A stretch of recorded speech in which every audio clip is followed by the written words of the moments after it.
But so you're not. It's a bit doomerish to say this, but we can't stop our government from going into Iran. You know Right. what I mean? Right. We have our personal opinions about it. There's a lot of us internet skeptics who know that something like that is full of shit, but it didn't stop from us having a proxy war in Yemen. Right. It won't stop us from having a proxy war anywhere else in the world. Right. There's so little of of what our personal opinions and truths can actually control anymore, besides what's in our physical sphere. Mm-hmm. Um, when the world, I think, of thought and other people's thoughts, other people's actions, other people's spirituality becomes so diverse, we have to come back to what literally can be physically changed in our own lives. That's the only way to really change anything Yeah. anymore, especially when you have such a leviathan as the fucking federal government. We're not going to stop them if they want to do something. No, and this is, part of the root of the discussion last time was about localizing your concerns. And what this sort of thing highlights, something like the Tavistock Institute that specifically studies the emotional responses of human beings and human beings in groups,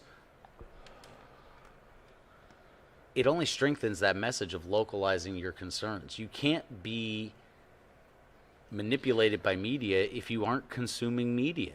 Mm-hmm. It can't happen. So the less you participate, just like with the oppression Olympics and everything else, the less you participate, the less fuel you give that machine to operate. So Yeah. it would seem that a reasonable person, upon being presented with information that most of the media that they consume has been structurally engineered to garner an emotional response from them that's stronger than the emotional responses of their day-to-day interactions with their real relationships, should be able to say, I'm going to stop doing that then and get that out of my real relationships. Yeah. There needs to be a balance struck between checking out and focusing on what is really positive for our own lives and for our communities, but also you can't be blind to what's coming as well over the horizon. Right. So we still need to be plugged in a bit. We have such a social tide coming of the paradox of acceptance.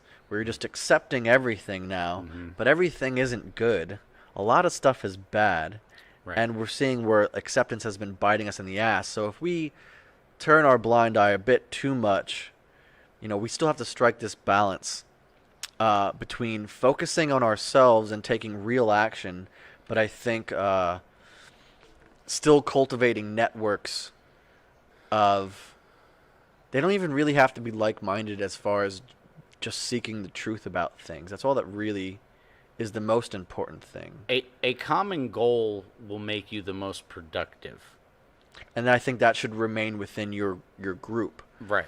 But your in-group should have a common goal. But otherwise, a common interest should be enough to get the ball rolling. A common interest should be enough to get the ball rolling, and a common goal is what'll solidify your action. But this idea of of localization of your concerns, if you've already been through and out the other side of the manipulation matrix, right? Like some people had to watch the news, the local news at 6:30 every night or whatever, but I had to be home at such and such a time on such and such a day to watch this show when I was 22 or whatever too. I had to be home every Friday night at 8 o'clock to watch fucking Family Matters. What was I going to miss Urkel? I wasn't going to miss Urkel. Yeah. So most of us are raised within that manipulation matrix, right? And when you come out the other side of it, if you don't get lost in the land of despair of, the fact that you've been a gullible puppet all this time being pulled along by people who've never even met you and somehow still know how to push all your buttons, you get to apply the patterns used against you and recognition of them to your day-to-day life and to your localized concerns. So when someone who falls within the realm of your localized concerns comes to you with some sort of issue, you already have prescient awareness of the patterns of manipulation that they're already being strung around by. And you can give that to other people. You know, knowing a lot of shit about Twin Peaks means you can give people a lot of information about Twin Peaks. But knowing about why you cared to know so much about Twin Peaks would help people more.